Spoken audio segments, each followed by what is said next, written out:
बिस्मिल्लाहिर्रहमानिर्रहीम। अस्सलाम वालेकुम। मैं हूं इजाज़ खान। नाजरीन, अमरीका, इजराइल और ईरान की लड़ाई इंतहाई ख़तरनाक मोड़ में दाखिल हो चुकी है। दोनों जानिब से ताबड़तोड़ हमले किए जा रहे हैं।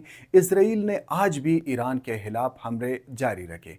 इस तरह इसराइली दारुल-हिलाफा तल अबीब और दीगर इसराइली शहर ईरानी मिज़ाइलों के हमलों से लरज़ उठे। इस तरह मिडल ईस्ट में अमरीकी बेसेस यानी फ़ौजी अड्डे और सफारतखानों पर भी हमले हो चुके हैं।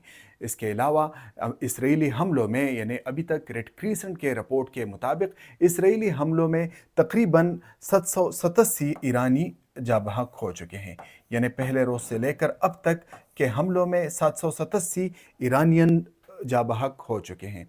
इसके अलावा इसराइल ने पहले रोज़ से लेकर अब तक तकरीबन 153 ईरानियन सिटीज़ को निशाना बनाया है। इस तरह एक और रिपोर्ट के मुताबिक इसराइल ने अब तक यानी जितने पहले रोज़ से लेकर अब तक तकरीबन 2000 बम बरसाए हैं तेहरान और दीगर ईरानी शहरों पर।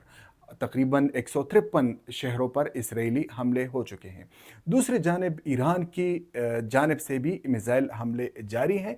आप इन फुटेज में देख सकते हो कि ईरान की जानिब से इसराइल और इसके अलावा मिडल ईस्ट में वाक़या अमरीकी सफारतखाना और इसके अलावा अमरीकी बेसिस पर हमले ताबड़तोड़ जारी है। और इसके अलावा मैं ज़िक्र करता चलूँ कि तकरीबन ईरानी क्लेम कर रहे हैं कि 550 से ज़्यादा अमरीकी फ़ौजी और दीगर अमला इसमें हलाक हो चुके हैं। इसके अलावा इसराइल में उनके जो इंफ्रास्ट्रक्चर है, मिलिट्री इंफ्रास्ट्रक्चर, खबरें आ रही हैं कि नेतन्याहू का दफ्तर भी इस ईरानी मिसाइलों के ज़िद में आ चुका है। इसके अलावा मैं ज़िक्र करता चलूँ कि ओमान और सऊदी अरब पर जो हमले हुए हैं, यानी सऊदी अरब के तेल के तंसीबात पर और ओमानी सल्तनत पर जो हमले हुए हैं, ईरान ने इससे लाताल्लुक़ी का इजहार किया है। इससे साफ पता चलता है कि कौन इन हमलों के पीछे हैं, क्योंकि इजराइल एक ऐसी ताकत है जो कि मिडिल ईस्ट में ये जंग को तूल देना चाह रहा है और अमेरिका को आगे रखा हुआ है ताकि अमेरिका सफ़र करे और इसराइल कुछ न कुछ यानी किसी न किसी हालत में महफूज रहे। और बाकायदा तौर पर आज ईरान ने बयान जारी किया है कि सऊदी अरब में तेल तंसीबात पर और सुल्तनत ओमान पर जो हमले हो चुके हैं, इसमें ईरान का कोई अमल दखल नहीं है। इसके अलावा सबसे बड़ी मुअम्मा जो बनी हुई है, वो कल जो कुवैत में F-15 तैयारे यानी जंगी तैयारे गिर चुके थे, आप सबको इल्म है। इसके मुतालिक कहा जा रहा है कि भाई ये ईरान की एयरफोर्स इतनी मजबूत नहीं है कि ईरानी एयरफोर्स इन तैयारों को गिरा सके। कुछ तज्ज़िया निगार ये राय रखते हैं कि जदीद किस्म के हथियार इसको गिराने में इस्तेमाल हो चुके हैं। एक तज्ज़िया निगार जो कि यूरोपियन तज्ज़िया निगार है, उसके मुताबिक F-15 को गिराने के लिए यानी तकरीबन वो तो कह रहे हैं कि मुतअद्दिद तैयारे गिरे हैं, लेकिन अब तक के इतलात के मुताबिक 3 तैयारे कल गिरे थे।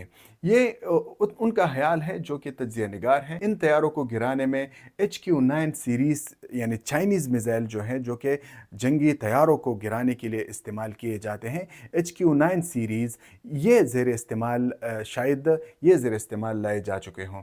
और इसके अलावा ये तज्ज़िया निगार ये भी कह रहा है कि इस 300 मिसाइल जो है, जो कि ग्राउंड से एयर में यानी ज़मीन से फ़िज़ा तक मार करने वाले ये मिसाइल हैं, शायद इन्हीं हमलों के ज़िद में ये 3 तैयारे अमरीकी जदीद तरीन तैयारे हैं, ये इनकी ज़िद में आकर गिर चुके हों।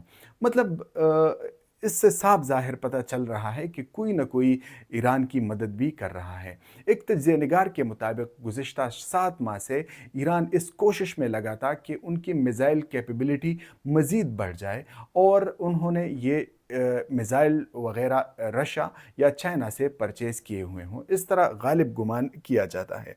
दूसरे स्लाइड में मैं आता चलूँ कि रूस ने बाकायदा तौर पर अमेरिका और इज़राइल को धमकी दी है कि अगर ये जंग ना रुकी और ये बर्बादी ना रुकी, तो ये एक तीसरी जंग अज़ीम में बदल सकता है।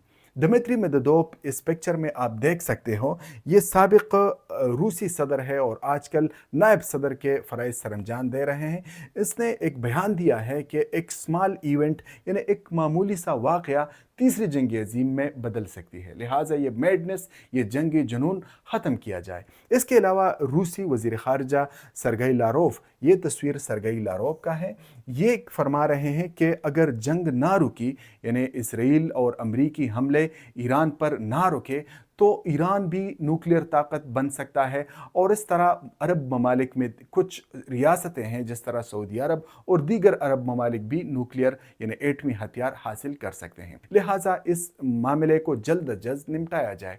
दूसरी जानिब चीन की जानिब से सफारती कोशिशें जारी हैं। इस जंग में अब तक चीन और रूस खामोश रहे, लेकिन आज ये डेवलपमेंट सामने आ चुकी हैं कि रूस के आला हुक्काम यानी नायब सदर और सरगई लारोव जो कि वज़ीर ख़ारिजा हैं, इस तरह वांग वई जो कि चीनी वज़ीर ख़ारिजा है, ये मैदान में उतर चुके हैं और मतलब जो मुख्तलिफ फ़रीक़ैन हैं इस जंग में, उनके वज़ीर ख़ारिजा से इन्होंने राबिता किया हुआ है। वांग वई जो कि चीनी वज़ीर ख़ारिजा है, इसने भी कहा है कि इस जंग को जल्द अज जल्द ख़त्म किया जाए ताकि मज़ीद ख़तरनाक असरात से ये ख़ित्ता बच जाए। इसने सबसे पहले इसराइली प्राइम मिनिस्टर यानी इसराइली वज़ीर ख़ारिजा, फ़्रांस के वज़ीर ख़ारिजा और रूस के वज़ीर ख़ारिजा और अरब ममालिक के वज़ीर ख़ारिजा से टेलीफ़ोनिक कॉन्टैक्ट किया और इस मसले को बातचीत के ज़रिए हल करने पर ज़ोर दिया।